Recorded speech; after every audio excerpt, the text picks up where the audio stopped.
আসসালামু আলাইকুম রহমতুল্লাহ। সম্মানিত দর্শক, আজকের আলোচনা হচ্ছে যেই দোয়াটা পাঠ করলে আপনি নেককার জীবন সঙ্গী পাবেন, নেককার স্ত্রী পাবেন, নেককার স্বামী পাবেন।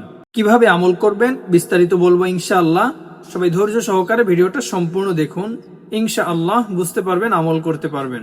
প্রিয় দর্শক, যারা এই চ্যানেলে নতুন, সবাই চ্যানেলটা সাবস্ক্রাইব করে পাশে থাকা বেল বাটনটি অল করে দিন, যেন নতুন নতুন ভিডিও আপনি সবার আগে পেতে পারেন। আর যারা সাবস্ক্রাইব করেছেন তাদেরকে অসংখ্য ধন্যবাদ, জাযাকাল্লাহ। প্রিয় দর্শক, যারা আমলটা করতে চান সবাই কমেন্ট বক্সে কমেন্ট করবেন।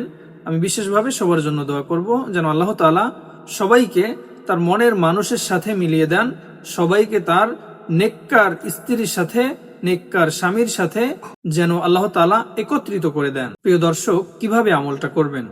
আপনি যখন ইচ্ছা তখনই আমলটা করতে পারবেন, কোনো সমস্যা নেই। তবে 5 ওয়াক্ত নামাজের পরে মুনাজাতে কমপক্ষে একবার করে হলেও এই দোয়াটা পাঠ করতে হবে আপনাকে। তবে মুনাজাত করার আগে 3 বার ইস্তেগফার পাঠ করবেন।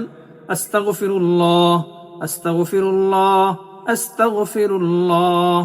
3 বার ইস্তেগফার পাঠ করার পরে 3 বার দুরূদ ইব্রাহিম পাঠ করে নেবেন এভাবে: আল্লাহুম্মা সাল্লি আলা মুহাম্মাদিন ওয়া আলা আলি মুহাম্মাদ কামা সাল্লাইতা আলা ইব্রাহিম ওয়া আলা আলি ইব্রাহিম ইন্নাকা হামিদুম মাজিদ।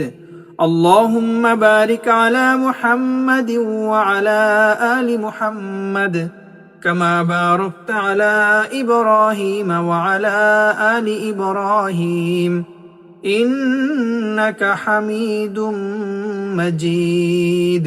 এভাবে সহি শুদ্ধভাবে তারপরে 3 বার দুরূদ ইব্রাহিম পাঠ করবেন।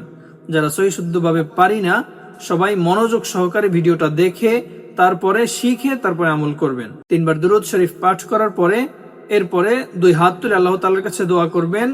দোয়ার মধ্যে এই দোয়াটা কমপক্ষে হলেও একবার পাঠ করবেন: রব্বানা হাব লানা মিন আজওয়াজিনা ওয়া যুররিয়াতিনা কুররাতা আয়ুনিন ওয়াজআলনা লিল মুত্তাকিনা ইমামা। আল্লাহ তাআলার কাছে কমপক্ষে হলেও একবার দোয়াটা পাঠ করবেন। আর যদি বেশি পারেন পড়বেন, কোনো সমস্যা নেই। 5 ওয়াক্ত নামাজের পরে মুনাজাতে আল্লাহর কাছে দোয়াটা পাঠ করবেন এবং অন্যান্য সময় আপনি যখন মন চায় তখনই পড়তে পারেন, কোনো সমস্যা নেই। আল্লাহ তাআলা অল্প সময়ের মধ্যে, আপনার যদি বিবাহের বয়স হয়ে থাকে, আপনাকে উপযুক্ত এবং নেককার আপনার জীবন সঙ্গীর সাথে আল্লাহ তাআলা মিলিত করে দিবেন, একত্রিত করে দিবেন ইনশাআল্লাহ। আল্লাহ তাআলার উপরে ভরসা রেখে এরপরে আপনি দোয়াটা পাঠ করবেন, আমল করবেন ইনশাআল্লাহ। আল্লাহ তাআলা আপনার মনের নেক আশা পূরণ করে দিবেন। প্রিয় দর্শক, ভিডিওটা ভালো লাগলে একটা লাইক করবেন এবং শেয়ার করে দিবেন। আজকের মতো এ পর্যন্তই। সবাই ভালো থাকবেন, সুস্থ থাকবেন। আল্লাহ হাফেজ। আসসালামু আলাইকুম ওয়া রাহমাতুল্লাহ।